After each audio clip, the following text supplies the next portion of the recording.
Hello everyone, welcome to Khadayat education. बच्चों, previous की video में हमने सूर्यकांत त्रिपाठी निराला, महादेवी वर्मा, आचार्य रामचंद्र शुक्ल आदि अनेक कवियों का जीवन परिचय और साहित्यिक परिचय को अलग अलग छोटे छोटे पैराग्राफों में, वो भी हेडिंग के साथ, बिल्कुल सरल भाषा में पढ़ाया हुआ है। आप लोगों ने वीडियो नहीं देखी है तो ज़रूर देख लीजिए। डिस्क्रिप्शन बॉक्स में प्लेलिस्ट की लिंक दी हुई है। आज की वीडियो में हम पढ़ेंगे मैथिली शरण गुप्त का जीवन परिचय और साहित्यिक परिचय।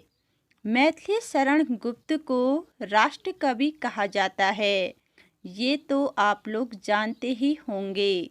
किसने इन्हें राष्ट्र कवि की उपाधि दी, इनका जन्म कब और कहाँ हुआ, इनकी शिक्षा कहाँ हुई, मृत्यु कब हुई और इनका साहित्यिक परिचय, रचनाएं और भाषा शैली को हम इस वीडियो के अंतर्गत पढ़ने वाले हैं।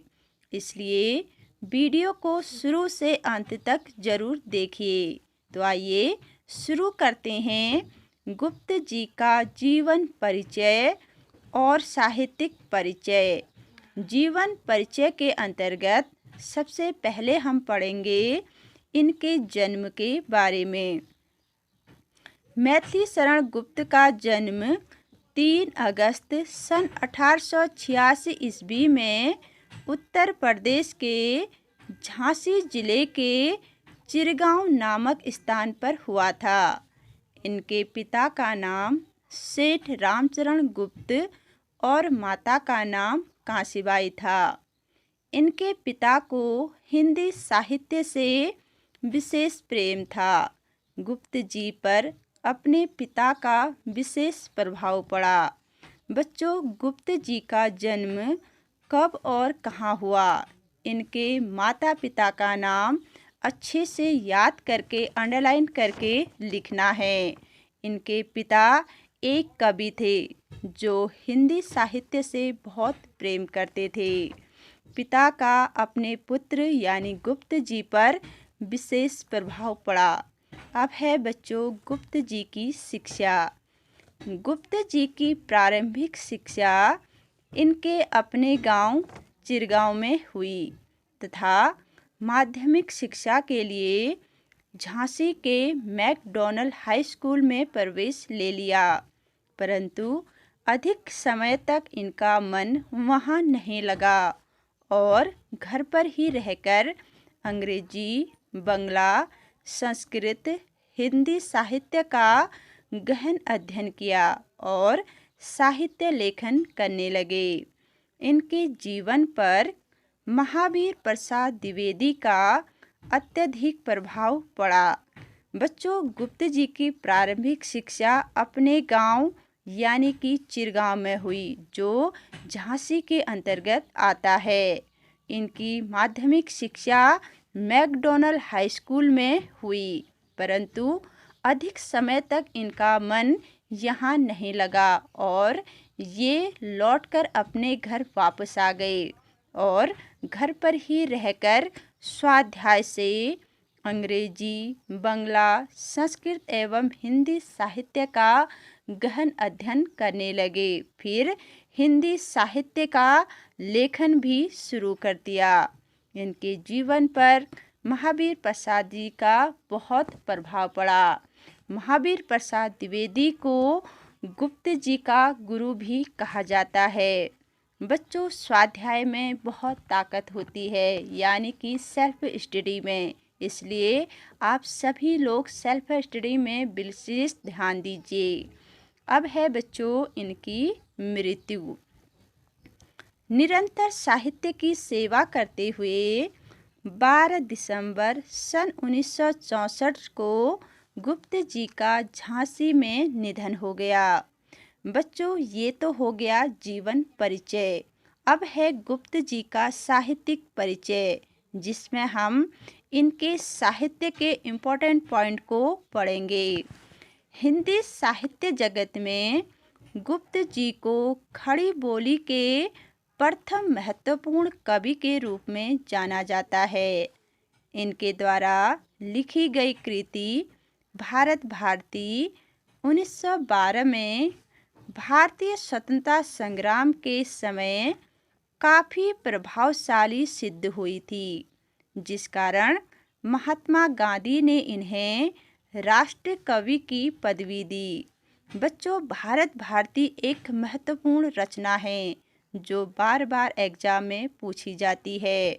बच्चों, यह भी पूछा जाता है कि राष्ट्र कवि किस कवि को कहा जाता है।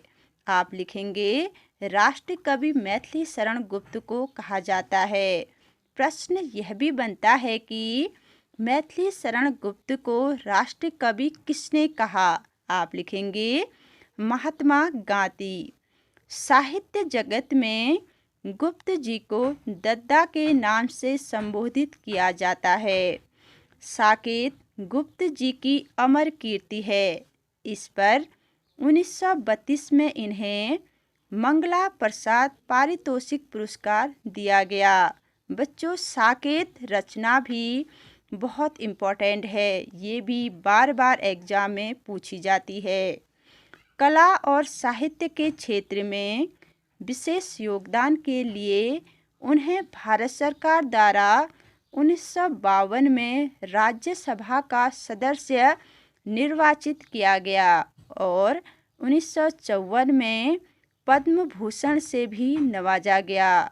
बच्चों, 4 कवियों का नाम दे दिया जाता है, उनमें से लिखा रहता है कि किस कवि को पद्म भूषण नहीं मिला। तो जिसको नहीं मिला है उसका नाम आपने लिख देना है। अब है बच्चों गुप्त जी की रचनाएं। गुप्त जी बहुमुखी प्रतिभा के धनी कवि थे। उन्होंने अनेक प्रकार की रचनाएं की, जिनमें से प्रमुख इस प्रकार है।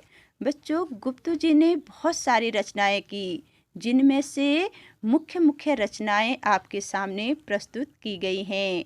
जैसे महाकाव्य, साकेत और यशोधरा, ये मोस्ट इम्पोर्टेंट है, ये बार बार एग्जाम में पूछा जाता है। खंड काव्य, जयद्रथ वध, भारत भारती और पंचवटी भी बार बार पूछे गए प्रश्न हैं। द्वापर, सिद्धराज, नहसु, किसान, जय भारत, विष्णु, प्रिया, शकुंतला आदि। शकुंतला भी बार बार पूछा जाता है। नाटक, रंग में भंग, राजा प्रजा, सैरंध्री, हिडिंबा आदि। अब है बच्चों गुप्त जी की भाषा शैली।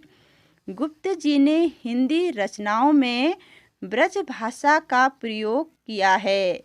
इनकी भाषा शुद्ध, सरल, साहित्यिक खड़ी बोली है। इन्होंने यह सिद्ध किया कि ब्रज भाषा काव्य सर्जन के लिए समर्थ भाषा है। बच्चों, गुप्त जी की भाषा ब्रज भाषा है। इन्होंने सिद्ध करके दिखाया कि ब्रज भाषा में भी काव्य की रचना की जा सकती है। सभी प्रकार के अलंकारों के साथ ही इन्होंने अनेक प्रकार के छंदों का भी स्वाभाविक प्रयोग किया है। इन्होंने अलंकारों के साथ साथ छंदों का भी प्रयोग किया है, लेकिन सादृश्य मूलक अलंकार गुप्त जी को अधिक प्रिय है। इन्होंने अपने काव्य में अनेक प्रकार की शैलियों का प्रयोग किया है, जैसे प्रबंधात्मक शैली, अलंकृत उपदेशात्मक शैली, विवरणात्मक शैली, गीत शैली तथा नाट्य शैली आदि। इनकी सभी रचनाएं राष्ट्रीय भावना से ओतप्रोत है, इसीलिए तो इन्हें राष्ट्र कवि कहा जाता है। बच्चों, कैसी लगी ये वीडियो? पसंद आए तो लाइक कीजिए, शेयर कीजिए और सब्सक्राइब करना मत भूलिए। इसके बाद आप कौन सा जीवन परिचय पढ़ना चाहते हैं या आपके कोई क्वेश्चन हैं जो इस जीवन परिचय से पूछे जाने हैं, तो उसे कमेंट बॉक्स में ज़रूर लिखिए। तो मिलते हैं अगली वीडियो में। Thank you.